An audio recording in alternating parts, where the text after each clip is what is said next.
Welcome back to my beginner backpacking mini-series. This is part 2.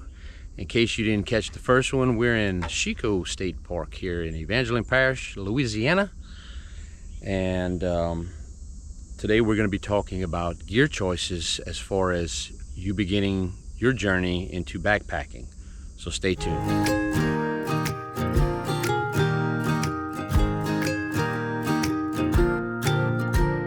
Said earlier, we're going to be talking about gear choices. So have you picked out a trail yet? Part 1 we talked on picking out a trail that fits you, and I'm not going to get back into that. If you're interested in what I said, maybe go back and watch part 1. But part 2 is going to be talking about gear choices. And as a beginner backpacker, not knowing if this is something that you're going to continue to do and enjoy, if it's a one-off or something that you just basically do once in a while, spending a lot of money on gear would probably not be an option. And maybe you can't afford expensive gear. So that's what we're going to talk about today. In fact, I'm going to show you this backpack that I'm hiking with today. So that backpack is a cheapie off of Amazon. I think it was $18 when I bought it. And it's seen many miles. It has a hip belt, it has got the chest strap, it's comfortable for what it is. It's good enough for a short day hike, and I would not put it through anything that is longer than that. But it works, and it was not very expensive. I think my first backpacking trip I actually used basically a school backpack book sack just to carry some water and snacks in, because I wasn't sure what I needed to get started and what was the protocol as far as what gear I needed and how much to spend and all that good stuff. So basically we'll get started in the backpack. If you're going out for longer than a couple of hours and you need to pack a few supplies, a small backpack is all you need, and whatever you have available is great. If you want to purchase a cheaper backpack, Amazon is a great option. I'm not sponsored by Amazon or anything, but they do have cheap options as far as outdoor gear goes, and budget friendly for those of you who are mindful of that. Sorry, I got interrupted by that flock of teal. But anyway, Amazon is a great option for a budget-friendly option for those of you that don't want to spend a lot of gear. So if you're going out for more than a couple of hours and you want to pack a few supplies, get you a small backpack. It doesn't have to have all the bells and whistles and all that type of stuff. Just basically a container with a couple of shoulder straps to carry your stuff. The other option you may look into as far as backpacks go is if you're carrying a little bit of weight in your backpack, I prefer to have a padded hip belt that transfers the weight off of my back and shoulders and basically distributes it across your hips. And that is very beneficial to me, and it keeps my back and shoulders from getting fatigued throughout the day. So that is something you might want to look into. So however much supplies and how much weight you're carrying, just pick a backpack that will carry it accordingly.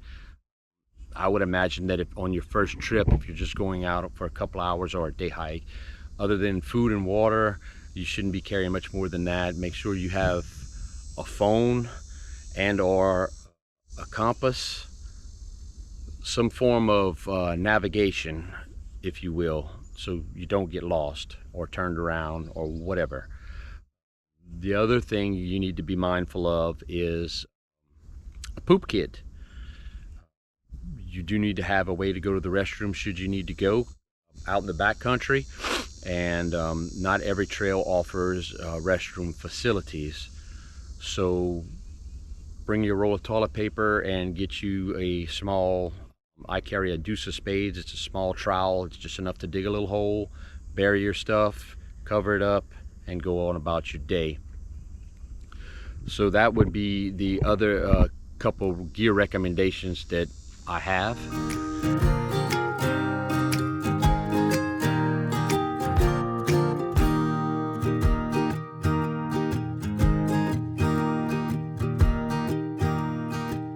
Footwear is something else we should talk about. What's comfortable for you is kind of like your physical ability. It's only known to you. So pick a lightweight shoe, something that would be not necessarily waterproof, but something that would dry quickly should you get your feet wet. It could be something as easy as tennis shoes, sneakers, if you will. If you're into boots and you have a pair of boots, then use those by all means. Whatever you're comfortable walking, for an extended period of time in, is a good way to get started. And make sure that you have a good pair of socks to go inside those shoes, because you don't want to ruin your first hiking or backpacking trip with blisters. So make sure that those two items are in your comfort level, and that when I say in your comfort level, that's something that you're comfortable wearing all day without a problem. You won't get knee pain, foot pain, back pain, that kind of stuff. It's just something that works for you. You don't have to go out and spend a crap ton of money on some trail runners or expensive hiking boots just for your first trip. Don't think that that's something that is a necessity, because it's not. You just got to get out there. As far as gear goes, we've covered the backpacking, we've covered personal restroom items, hygiene items, if you will. Navigation is very important. If you're going out anywhere, you should have some form of map or guide that tells you where you are and how to get back to where you need to be. And we've also covered footwear. The other portion of gear that I would like to touch on would be clothing. You want to dress according to, and we're gonna walk right here because the sun's in my face.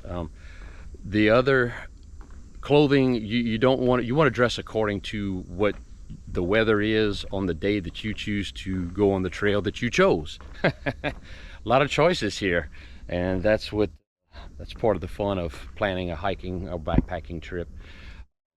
So the clothing you choose right now, where I am, it's about 78 degrees, and yes, I'm wearing a cotton t-shirt. That's not something that I would normally wear. I like the lightweight, breathable, moisture wicking materials, and that is usually what I wear. But if all you have is a t-shirt and you're comfortable with that, then go ahead, but just be aware that cotton holds in moisture and is not always the best choice. The other portion of your clothing would be pants. I actually have hiking pants on right now, and that is because the mosquitoes are out, and I don't care to wear bug spray if I don't have to. I don't like the way it feels on my skin, so I just dress with a lightweight pant to help mitigate that situation. As for you ladies, I can't speak to what items you may need to wear as far as underwear goes, but for us guys, if I'm wearing shorts, I prefer a short with a liner in it. Today it's regular underwear with these pants. I'm just, like I said, on a day hike, so I'm not spending an extreme amount of time out here. But when it's really hot and I'm spending a lot more time out here, I'm gonna wear shorts with liners in them.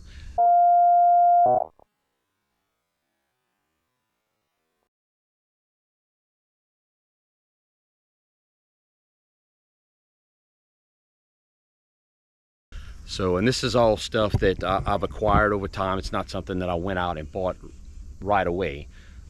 I've learned over the years that some things work for me and some things don't. So it's kind of a learning process. I'm still in the learning process, and I'm just trying to share what little I know about hiking and backpacking to you. I'm not the final authority on things as far as that goes. The final authority on hiking and backpacking is you, because you're the one out there doing it. And that's kind of one of the things that I want you to understand is you make these choices, and you're getting out there and you're putting in the work to get these views and get the exercise and experience nature.